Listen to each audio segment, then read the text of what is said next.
Good evening, everyone. Welcome to the Council meeting of the 24th of June, 2024. We will commence by the reading of the Acknowledgement of Country. I call upon Councillor Thompson to read the acknowledgement. Thank you, Chair. I acknowledge the Wurundjeri Woi-wurrung people as the traditional owners and the original custodians of this land, and I pay my respects to their elders past and present, and elders from other communities who may be here today. Thank you, Councillor Thompson. Welcome to tonight's Council meeting. Before we commence, I request that all mobile phones are turned off or switched to silent, please. The Council meeting is being live streamed on the Council website, so you can watch proceedings of the meeting, Council deliberations and voting. The meeting will also be recorded and made available to Council's website as soon as practicable after the meeting. My name is Councillor Lisa Hollingsworth and I am the Mayor of Boroondara City Council. I will start by introducing my fellow councillors. Seated to the left of the horseshoe table in this chamber is Councillor Jim Park, Councillor Felicity Sinfield, our Deputy Mayor, Councillor Nick Stavrou, Councillor Wes Galt, and on the opposite side, Councillor Gary Thompson and Councillor Jane Addis. Councillor Susan Biggar is attending the meeting tonight electronically and she can be seen and heard on the screen behind me. Good evening, Councillor Biggar. I also acknowledge in attendance this evening our Chief Executive Officer, Mr Philip Storer, and Coordinator of Governance, Ms Kirsten Ritchie on my left. There are other officers in attendance tonight and they will be introduced as required. Ms Ritchie, do we have any apologies for this evening? Thank you, and through you, Mayor, there are 3 apologies. Councillor Gillies, Councillor Watson and Councillor Franco. Thank you. Councillors, can I please have a motion to adopt and confirm the confirmation of minutes? Councillor Sinfield. So moved. Thank you. And seconded, Councillor Galt. Seconded, thank you. Is there anyone opposed? I see no opposition. All those in favour? I declare that carried. Sorry, Councillor Sinfield, did you want to speak to the minutes? No. Thank you, I should have asked, sorry. Declaration of conflict of interest. Councillors and council officers, are there any conflicts that you wish to foreshadow for matters on the agenda this evening? I see no lights on.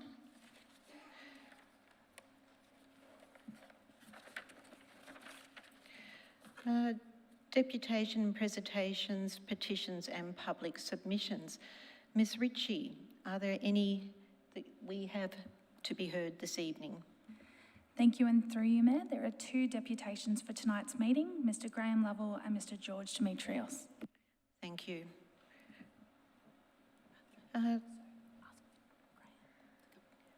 I'll do it in the order as listed. Mr Graham Lovell, would you like to come? Thank you very much.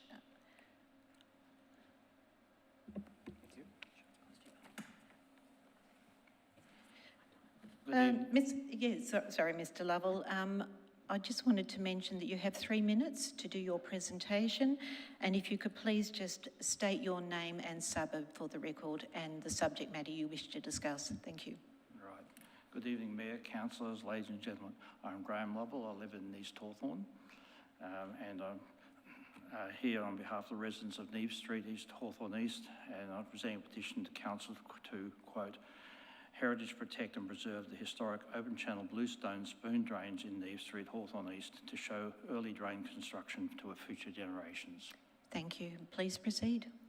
Neave Street is a short street 1 block east of Anderson Park towards Burke Road, and this petition has been signed by almost all residents. Next photo, please. The Neave Street properties that were given heritage classification in the 1992 Hawthorn Heritage Study were stated as having, quote, significant curb and gutters due to the historic original 1890s bluestone open channel spoon drains. These consist of 5 bluestone pitches as shown in the photo. In 2007, Burundara Council proposed refurbishing Neve Street, including replacing these spoon drains with conventional gutters. Residents were unanimous in wanting to retain these historic spoon drains and submitted the petition to retain them. These drains are a defining characteristic of Neve Street and complement the historic buildings in the street. Neve Street was refurbished in early 2009. Burundara Council did an excellent job in resurfacing the street and retaining the historic spoon drains. Residents are very pleased with the work that was done. And can go back to the first of the photos, please. Yes, that one there. That's another view, This photo shows Heritage Classified 1 Neve Street and 3 Neve Street. It illustrates how the bluestone spoon drains complement these superb Victorian double-storey houses. Unfortunately, not shown quite in that photo as it's displayed. Next photo, please. Yes, another view of 1 and 3 Neve Street featuring the spoon drains. And again, another next photo. This is Heritage Classified Islands Dairy at 2 Neve Street, shown with bluestone spoon drains. And next photo. This beautiful 1920s house at 7 Neve Street is set against the bluestone spoon drains. Next photo. This Heritage Classified best example of Californian bungalow at 19 Anderson Road faces Neve Street. And next photo, please. Here is another view of magnificent Victorians at 1 and 3 Neve Street. Residents are very concerned that these historic bluestone spoon drains could be removed under the Council's Draft Road Materials Policy 2024. This petition requests heritage protection to ensure that they are retained for the long term as, quote, significant curb and gutters are a heritage feature of Neve Street. Thank you. Thank you very much, and completed right on time. I just wasn't sure if you had much to go, so I was just letting you know that we were getting close to the 3-minute mark. Thank you, Mr. Lovell. No, if you don't, could you please just remain in your seat for one moment? We have a question from Councillor Sinfield. Thank you. Mr. Lovell, thanks for your presentation. Just in relation to the draft policy, which this petition is obviously in response to, is there a particular part of the policy that you feel doesn't cater for these spoon drains specifically, or is it broadly? The issue we have is that there is a standard provision, as I understand it, for one picture at the back and one at the bottom. And if there is refurbishment work to be done, and I commented as well in the future because of the job that the council has done at Neve Street is excellent and the quality of the work is excellent. They should be there for a long time, but we'd like to think that they're going to be preserved, and there's no provision to preserve what is there, as I understand the draft policy. Thank you. Thank you, Mr. Lovell. There's no further lights on. Thank you for your presentation. I now wish to call George Demetrios to come forward, please.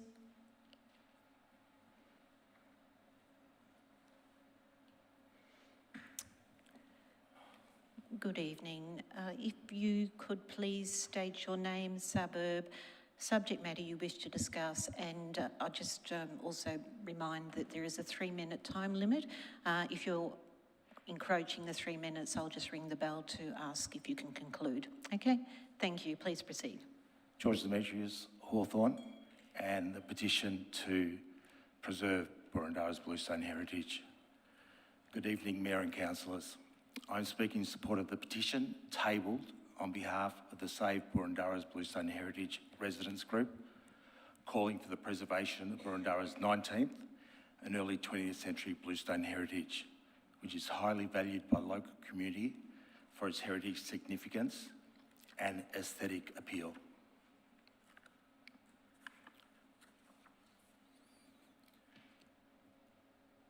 Constructed between the 1850s and the 1930s, Burundara has been left with a wonderful legacy of iconic bluestone laneways,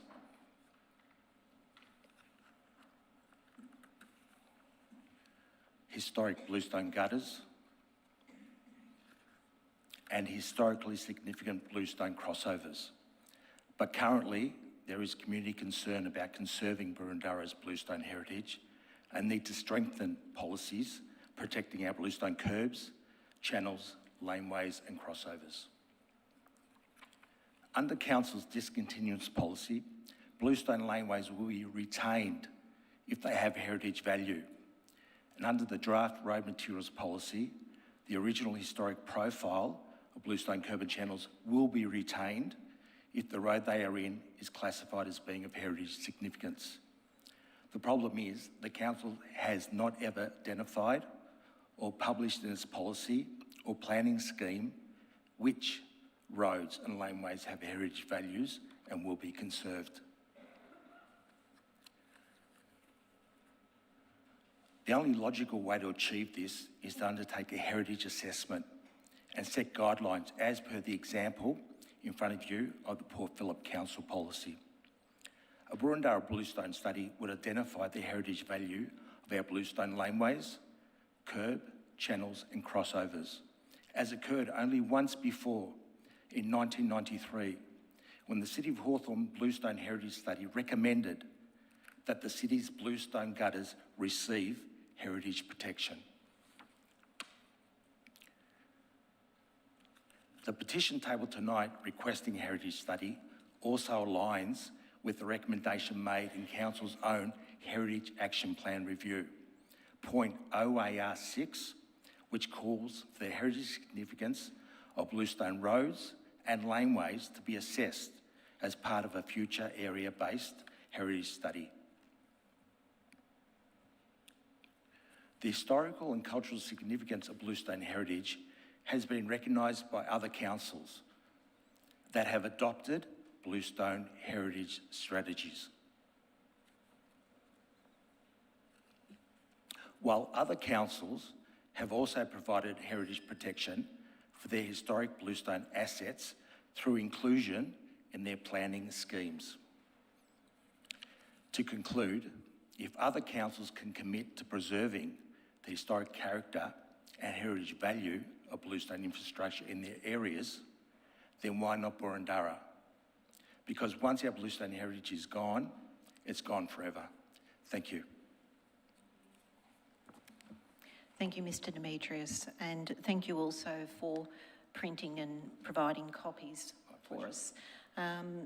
I do not, well, sorry, there is Councillor Stavro's light on. Councillor Stavro, just points of clarification with regard to the presentation. So if we can keep the question fairly concise, thank you. I have a very concise question, Thank Madam you. Mayor. Just in what you said, Mr Demetrius, thank you for your presentation. Did I understand it correctly that if a bluestone curb is within a heritage area or there's a heritage overlay over the area, your understanding is that that will be preserved, but if an identical one is not in one of those areas, that will not be preserved? Is that what you... Sorry, could you put your microphone on? Yes, sorry. Is that on? Yep. So I got an email today from Eric, is it Van Tor, who's taken over from, replaced Sean Martin while he's away. He's actually confirmed me that only the material will be preserved in a heritage overlay area, so not the actual construction style.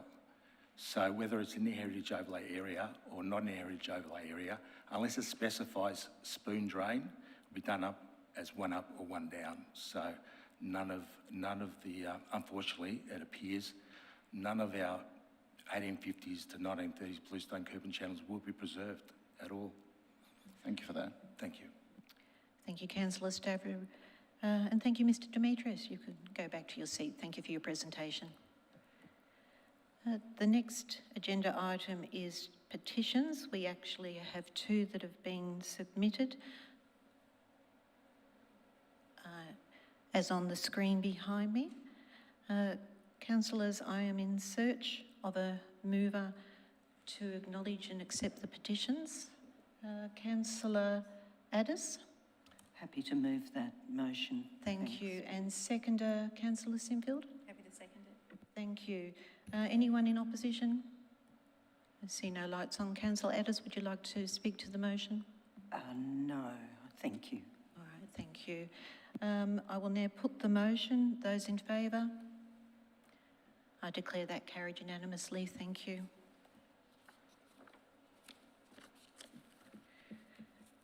Item 4, informal meetings of councillors. Councillors, the motion is put behind me and details of the informal meeting has been in our business pack. Councillors, I'm in search of a mover of the motion. Councillor Sinfield. Happy to move the officer's recommendation. Thanks, Mayor. Thank you. And Councillor Thompson. Happy to second. Thank you. Anyone in opposition? See, that's unopposed. Councillor Sinfield, would you like to speak to the motion? No, thanks, Chair. Okay. I will now put that motion. All those in favour? Declare that carried unanimously. Thank you. Public question time. Council encourages the submission of public questions prior to 12 p.m. on the day of the meeting. Questions submitted prior to 12 noon will be provided with a detailed verbal response as well as a response in writing. Those submitted after 12 p.m. will receive a verbal response if possible, but otherwise will be taken on notice and a more comprehensive written response will be provided in due course. Ms Ritchie, do we have any public questions? Thank you, and through you, Mayor.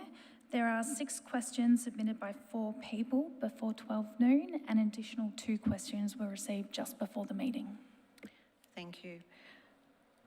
Now, I will begin by reading the questions in order as received, and rather than repeat the process after each question, for the benefit of the people who have put forward the questions and for the benefit of the gallery and for the benefit of people viewing these proceedings, the questions will be read, a verbal response will be provided, and a written response will be sent to the people who have submitted the questions. So I will go through by beginning reading the questions, knowing that that response will happen in due course. First question is by Maria Sampi.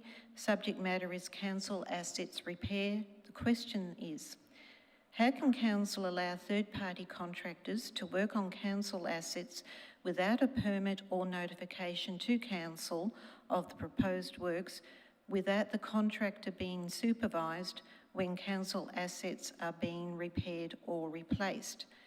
I will call upon the Acting Director of Urban Living to respond to this question. Mr Joel Alburn. Thank you, and through you, Mayor. In accordance with the Road Management Act, public authorities, including Yarra Valley Water, are required to either obtain consent or notify council for all works undertaken within the municipality. This includes emergency and planned works. Obtaining consent to access a council asset ensures that council have the opportunity to provide expectations around how the asset can be accessed and reinstated to council requirements. Unfortunately, not all authorities engage in this process, therefore breaching the conditions of the Act and rendering themselves open to enforcement action by council. It is noted that additional questions have been submitted this evening from Maria, and it relates to a live matter, and our asset protection team will be in contact with Maria shortly. Thank you, Mr Alburn, and I appreciate you've answered in part some additional dialogue that Ms Ampe has requested information on, so thank you for that. And the written response will be sent in due course. The next question is from Mr Hundley, Ian Hundley. I'm not sure if you're in the gallery this evening. Good evening, Mr Hundley, welcome. Subject matter is public promotion of the Tree Protection Law 2024. Question is, will Boroondara councillors give a high priority to advertising and chairing public meetings in their respective wards for the purpose of introducing the recently revised Tree Protection Local Law 2024 to their constituents, to explain its provisions and to develop greater resident engagement in the implementation and enforcement of the local law? Mr Hundley, I will respond to that question. It is very difficult for me to give any assurance of what any individual councillor will do, but I'm also mindful that we have council elections at the end of October, and at this stage we cannot forecast who will be elected or who will be serving in the role of councillor in the relevant ward. So the only assurance I can give you is that Burundara Council will be happy to respond to questions in regard to local law. There will be opportunities to review information on Burundara's website and potentially in other publications highlighting any changes to the local law. So I hope that satisfies your question, but a written response will be sent to you in due course. The next question is also from Mr. Ian Hundley. Subject matter is North East Link and PFAS contamination in Burundara. The question is, has the North East Link project now satisfied Council that there are no adverse health or environmental effects arising from the detection of PFAS contamination on the Freeway Golf Course and other locations associated with the project, and that Council would be free of any legal liability for any harm caused if such contamination exists? I will now refer this response to the Acting Director of Places and Spaces to respond. Ms. Kate McCaughey, thank you. Thank you, Mayor. Council officers are satisfied there are no long-term adverse health or environmental effects arising from the discovery of a small amount of PFAS material within the North East Link early works worksite within the Freeway Golf Course. We also understand the EPA is also satisfied that there are no long-term adverse health or environmental effects arising from this matter. Thank you. Thank you. The next question is from Julia Malhauser. Subject is Draft Multicultural Action Plan 2024-26. The question is, what is the timeframe for implementation of actions 1 to 5 of the Draft Multicultural Action Plan for 24-26? I will call upon the Acting Director of Community Support to respond. Ms. Janine, thank you. Thank you, Mayor. The actions 1 to 5 in the Draft Multicultural Action Plan 2024-26 will be implemented between 2024 and 2026. Thank you. Second question from Julie Mulhauser, same subject matter, is what is the proposed evaluation of the effectiveness of actions 1 to 5 to the Draft Multicultural Plan 2024-26? Janine, if I may refer to you again, thank you. Thank you, Mayor. Once the draft plan has been endorsed by Council, an evaluation framework will be developed to measure the outcomes and impacts of the program and those key actions in the Draft Multicultural Action Plan 2024-2026. Thank you. Thank you. The next question is from Leon Pesametti. Subject is Serple Lane rezoning. Question is, can Council provide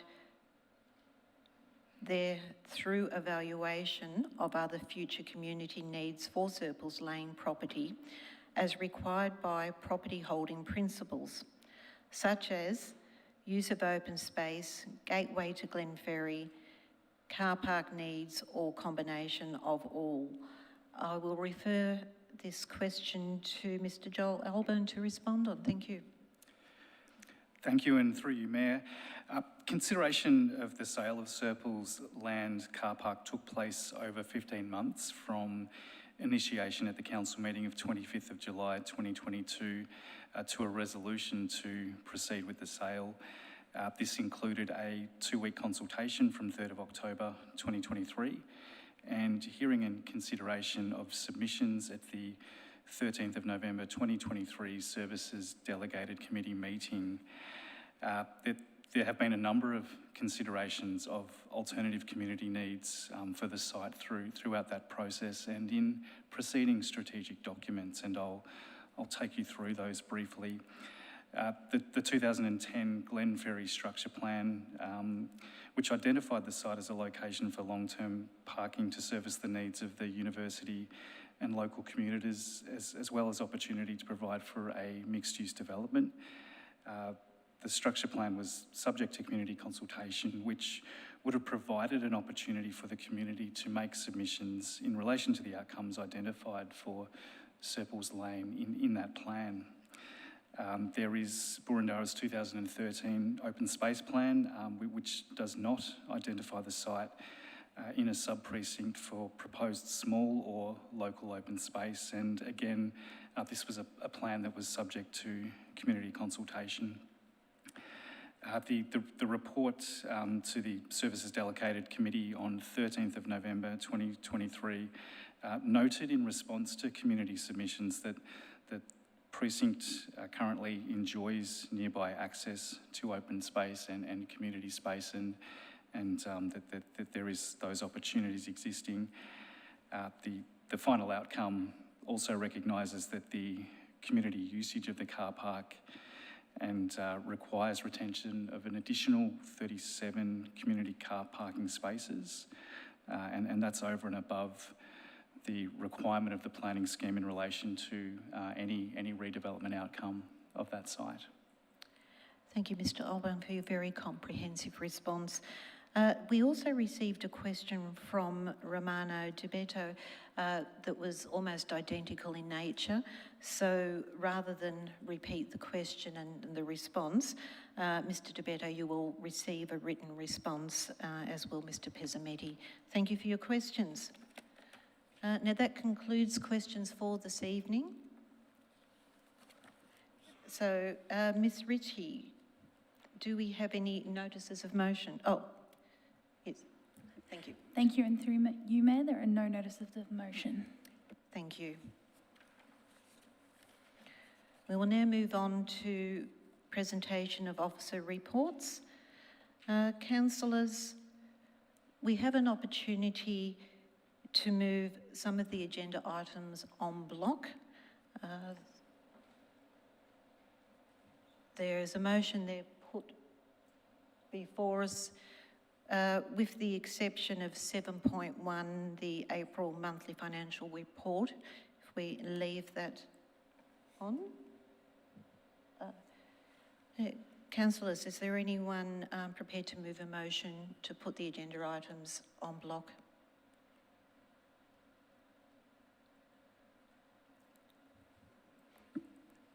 Councillor Gold. So moved, Mayor. Thank you. And is there a seconder? Councillor Sinfield. Happy to second it. Thank you. Is there anyone opposed? See no opposition. Before I put the motion to the vote, Councillor Gold, would you like to speak to the motion? No, thank you. All right, thank you. I will then move that motion. Those in favour? There's no one opposed. I declare that carried. And for the benefit of the gallery and people watching the meeting, the items that have just been proposed to be put on block, councillors have had opportunity to read the written reports, they understand the subject matter, and they are satisfied with the officer's recommendation, and due diligence has been done. So we will now proceed with the meeting to discuss the other items that are on the remaining on agenda. Thank you. Item 7.1, the April 2024 monthly financial report. This item will be introduced by Sapphire Allen, Acting Chief Financial Officer. Good evening, Sapphire.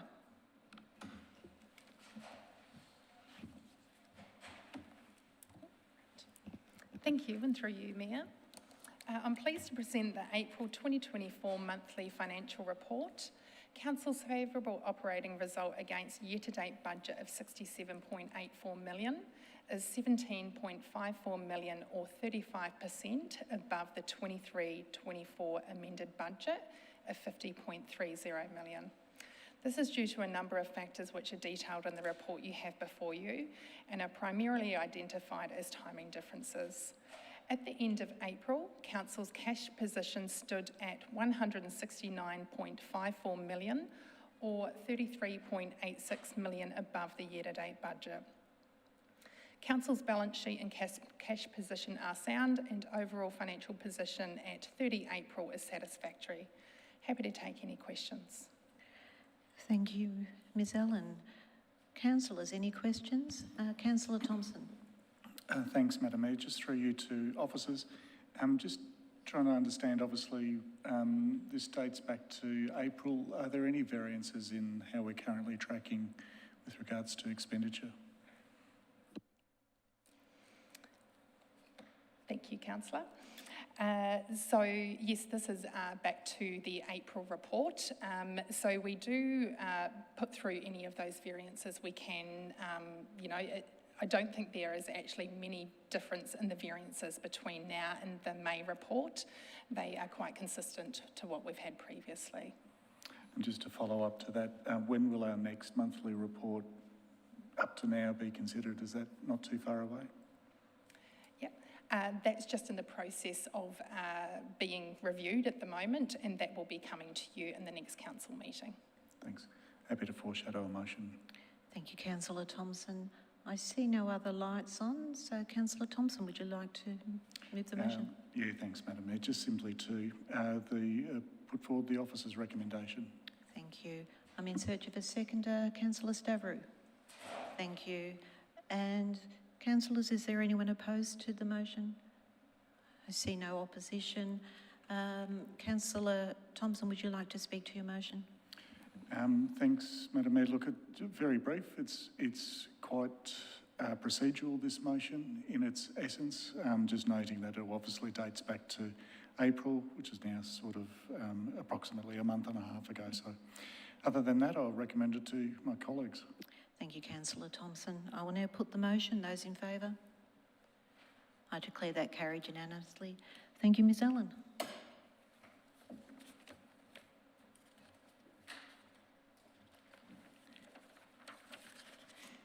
The next item is 7.3, Draft Multicultural Action Plan 2024 to 26.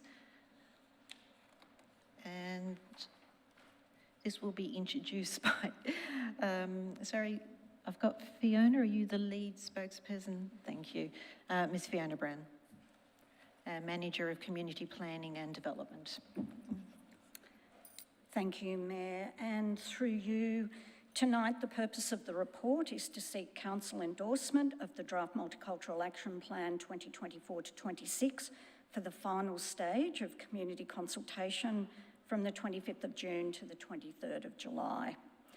Burundara's overseas population has steadily increased from just under a quarter of the total population in 1991 to almost a third of our population in 2021. Over half of our residents are now second-generation migrants, with 56.2% of Burundara residents having one or both parents born overseas. People from over 150 countries speaking more than 120 languages and practising 39 faiths call Burundara home. This will be Council's fourth Multicultural Action Plan. It's been informed by research and community consultation that was undertaken in 2023 and 2024. The initial phase of the consultation with community and service providers was undertaken between late March and July 2023, with 216 community members completing an online survey, 33 organisations completing an organisational survey, and additional 13 members representing organisations participating in a workshop. A secondary consultation was held earlier this year. Through the consultation process and research, 3 themes have been identified. The first is celebration and belonging. Theme 2 is communication and welcoming environments. And theme 3 is accessibility and participation. The draft plan includes 5 key actions under the 3 key themes. Pending endorsement by Council, the community survey will open on our consultation website, Your Say, for 4 weeks from the 25th of June to Tuesday the 23rd of July. The purpose of the survey will be to hear final comments from the community. The final stage of the consultation will be promoted through our website, newsletters, emails, social media and direct engagement with groups and networks. An inbuilt content translation tool on Your Say Boroondara will provide the community with the option to provide feedback in 9 languages other than English. Following the community consultation, the draft plan incorporating any changes from the final consultation will then be presented at the Services Delegated Committee meeting on the 9th of September for endorsement. So the recommendation before you is on the screen. The Council resolved to endorse the Draft Multicultural Action Plan 2024-26, which is attachment 1, for the final stage of community consultation from the 25th of June through to the 23rd of July. Thank you. Thank you, Ms Brown. Is there any questions? Councillor Stavrou. Thanks, Madam Mayor. Thank you for an excellent report, through you, Madam Mayor, to the officers. But what I noticed in the report, in previous reports, there would have been photos of multi-language signs, etc. There have been none this time around. Is there a reason? Because that kind of adds to the acceptance and Well, discussion on signage is something that's going to be undertaken in the next council meeting, so we don't have a proposal at this stage. Thank you for that. I'd foreshadow a motion as well. Thank you. Councillor Radish, your light's gone off, so I see no other lights on. You're back. Councillor Radish. I don't think I switched it off. Just went off. Ms Brown, a question. In the report you say that social cohesion is declining, and that's despite strong support for multiculturalism. I think you said it was around 77% in the report. Yep, thank you. The fact that it's declining, are we getting that from the consultation that we performed, or is it data from more broadly? Because I guess I'd like to know how we know it's declining. Absolutely. So that's from research. The Scanlon Foundation does a mapping social cohesion report. So that is something that's been found Australia-wide. And that's why we did the supplementary consultation earlier this year, to understand if the local community was feeling that. And certainly we did have reports following world events that that was under pressure, yes. Is your sense that it's rather similar to the Australia-wide? Because, I mean, if it is, that is of concern. We don't have any data that's specifically at the local level that speaks to those factors, so we're very reliant on the consultation with community organisations who report to us, if you like, what is happening. So so it was more anecdotal than... And that was why we went out to understand what was happening in those local communities, the degree to which they were influenced, if you like, by or impacted by world events. Okay. Thank you, Councillor Addis. Councillor Thompson, your light's gone off as well and back on. We've got gremlins in the system tonight. Yes. Thanks, Madam Mayor. Through you two officers, I think officers mentioned this would be put forward into 9 different languages for the purpose of it. Something's really going on with our... I've been silenced about 5 times this evening. Okay. Don't touch the right side. Make that 6. We're blaming Ms Brown. Sorry, please proceed. No, that's okay, thank you. This is a hugely important piece of work that we're working through, and I thank the officers, obviously, for their work pulling this together. My question relates to the consultation feedback, given the people that are directly affected by this are the ones that we want to hear the feedback from the most. How are we going to really deep dive to get as broad a view as possible, and just the mechanism so that we can get as many people from different cultures actually looking at this? Hopefully I don't touch the wrong button, sorry. So we're going to be promoting the survey in 9 different languages. We're going to be reaching out to all the community networks that were involved in the initial consultation. We'll be doing social media, our electronic newsletters. We'll be using all, if you like, the means that we have for reaching our community. We are in contact with over 650 different community organisations, so we'll be promoting the consultation very widely. All of the multicultural associations, etc. Correct. Fantastic. Thank you. Thank you, Councillor Thompson. Councillor Park. The answer given to the question asked by Councillor Stavrou was that the matter of signage would be discussed in the next meeting of council. I think what was meant to be said would be discussed in the next term of council, and just so that anyone watching isn't led into error. Yes, that's correct. That's what I intended. Thank you, Councillor Park. I see no other lights on. Councillor Stavrou, you foreshadowed to move the motion. Thank you. Thank you, Madam Mayor. I'd like to move the officer's recommendation. Thank you. And I'm in search of a seconder. Councillor Thompson. Thank you. Oh, sorry, Councillor Biggar. Councillor Thompson got in just before you. Is there anyone opposed? I see no opposition. Councillor Stavrou, would you like to move to the, speak to the motion, please? Thank you, Madam Mayor. There be no opposition. I'll be very brief. Look, I would only take a moment and express obviously a very strong support for the continuation of our commitment to multicultural community. As the officer said, this is the 4th report. Boroondara is definitely committed, and this draft multicultural action plan will continue that work. Renewing this plan is going to be crucial as it ensures that we remain responsive to the current issues faced by the diverse communities. Drawing out critical issues that multicultural communities face today is paramount. As it was noted, they have changed. From improving cultural celebrations to enhance social cohesion, to addressing communication barriers and ensuring inclusive access to services. Very, very important issues. And renewing this plan, hopefully we reach deeper and try to understand these issues better. So councillors, without further ado, I urge your support as a signal to reaffirm our dedication to fostering an inclusive, supportive environment where all residents feel included. Thank you very much. Thank you, Councillor Stavrou. I will now put the motion. All those in favour? I declare that carried unanimously. Thank you, Ms Brown, for your presentation.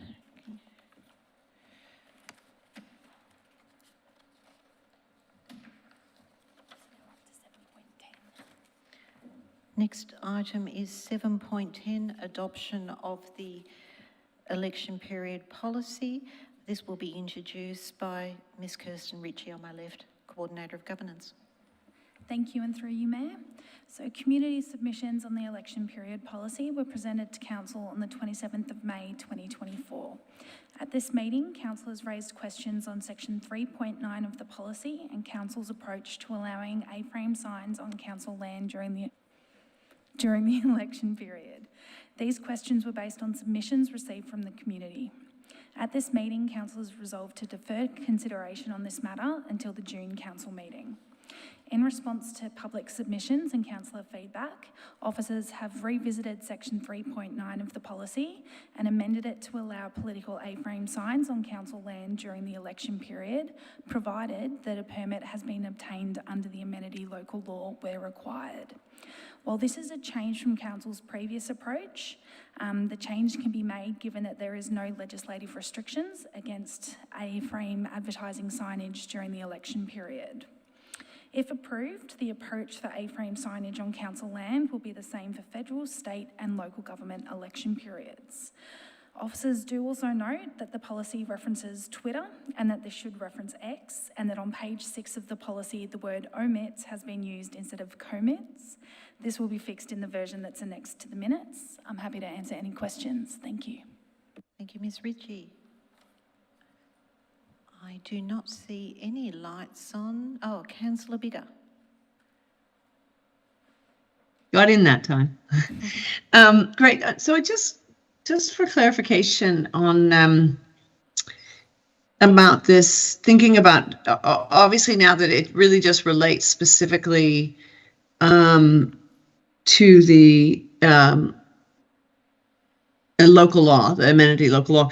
Can I just check that then that under 3.9, then that means that, for instance, it doesn't just involve a candidate, but anyone who's putting up information relating to, for instance, an issue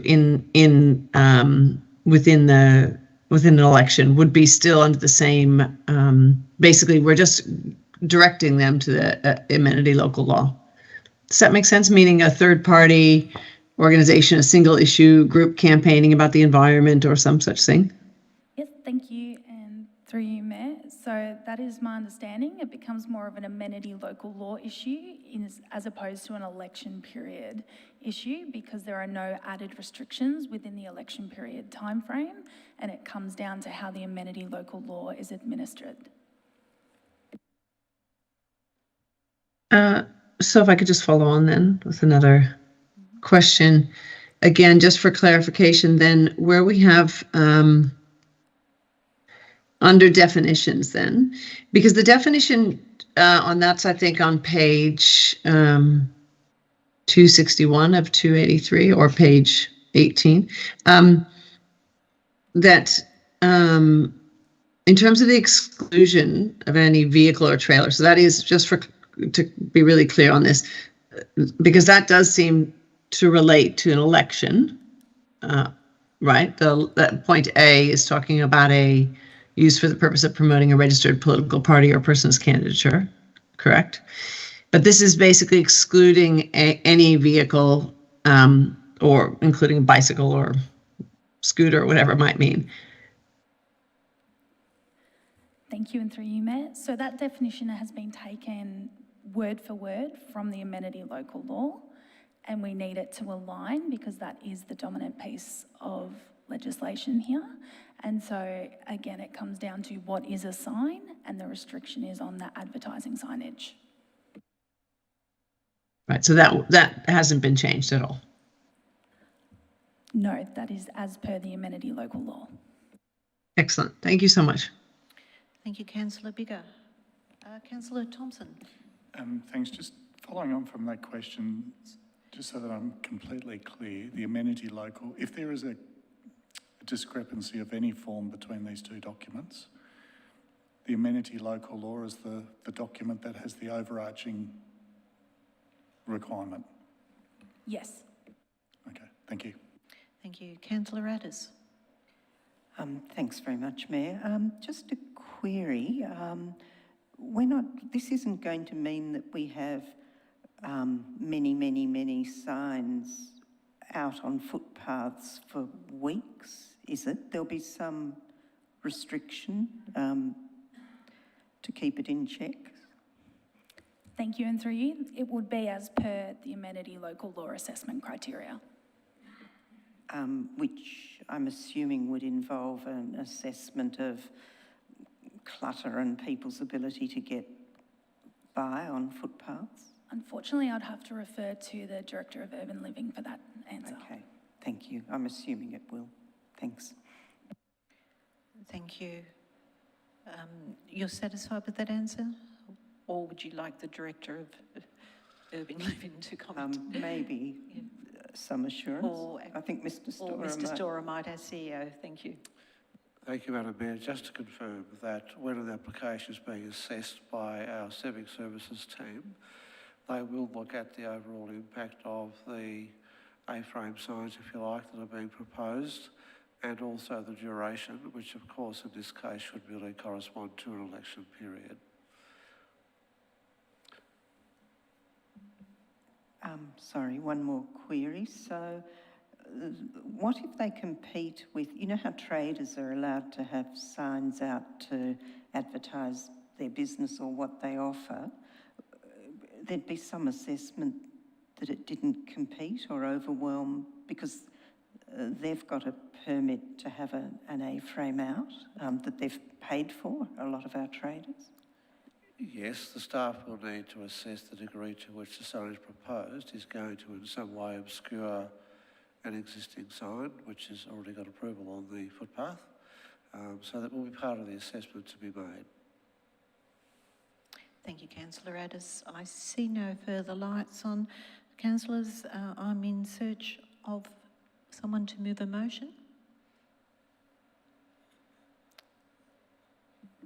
I think Councillor Stavry, you were first, followed by Councillor Sinfield. All right, Councillor Sinfield, would you? Happy to move the officer's recommendation. Thank you. And Councillor Stavry? Thank you. Anyone opposed? I see no opposition. Before I put the motion, Councillor Sinfield, would you like to speak to the motion? No, I don't think so, thanks. Thank you. I will now put the motion. Those in favour? I declare that carried unanimously. Thank you. Well, councillors, that concludes the officer presentation reports for this evening. We will now move on to general business. To the best of my knowledge, we have 2 items of general business. The first being Councillor Gold. You wish to speak in general business with regard to the King's Birthday Honours? Thank you. Thank you.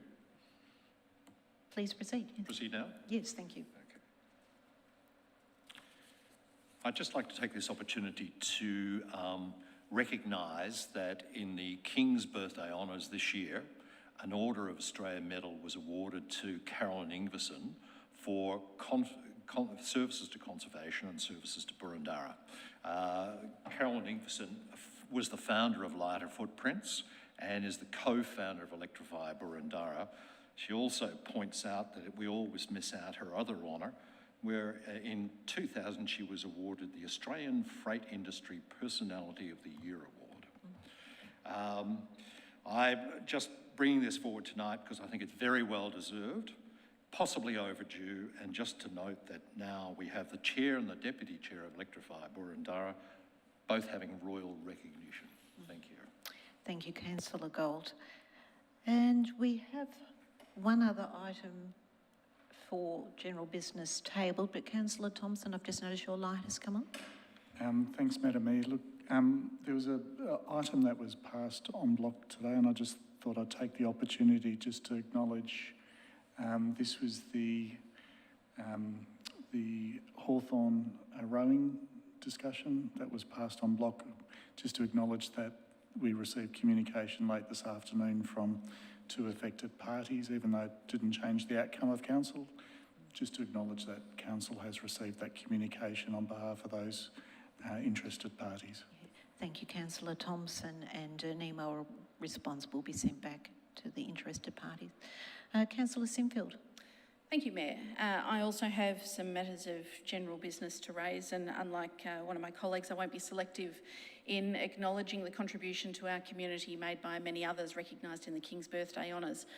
So I'd like to acknowledge the contribution of Mr Craig Bennett AM of Canterbury, who's been admitted as a member of the Order of Australia in the General Division for significant service to health administration in leadership and advisory roles, more specifically in relation to diabetes.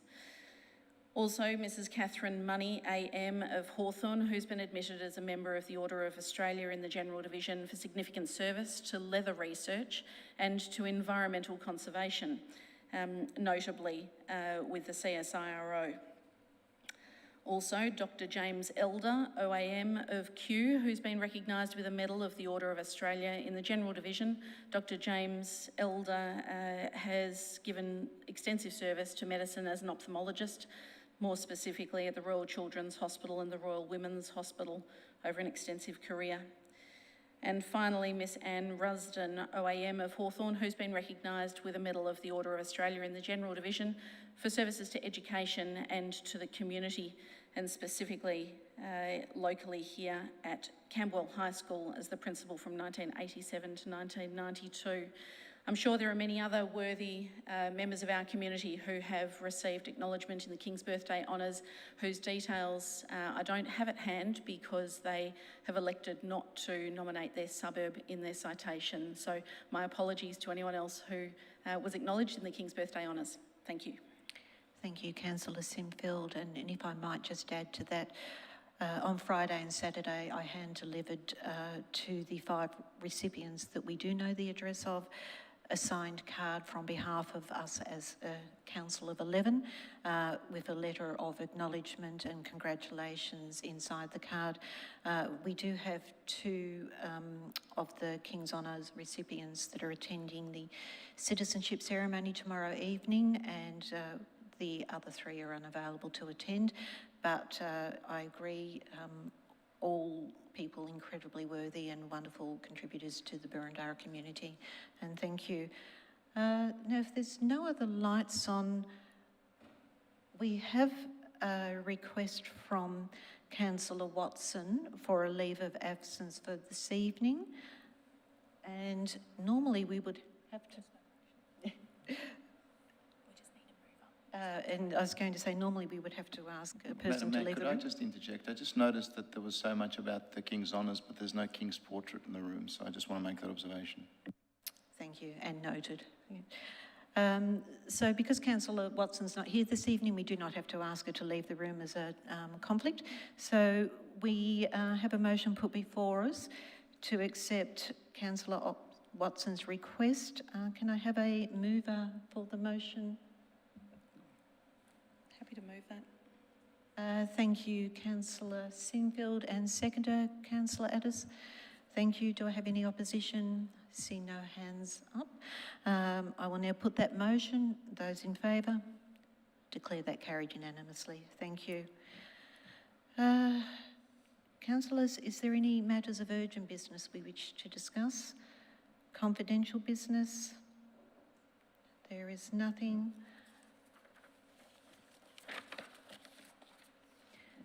We will now move to the closing of the meeting. I thank all the members of the gallery for attending, for all persons submitting questions. Thank you for your questions. And for the deputations, thank you for the presentations. We will now close this meeting at 7:30. I thank you all for your attendance and wish you well. Good evening.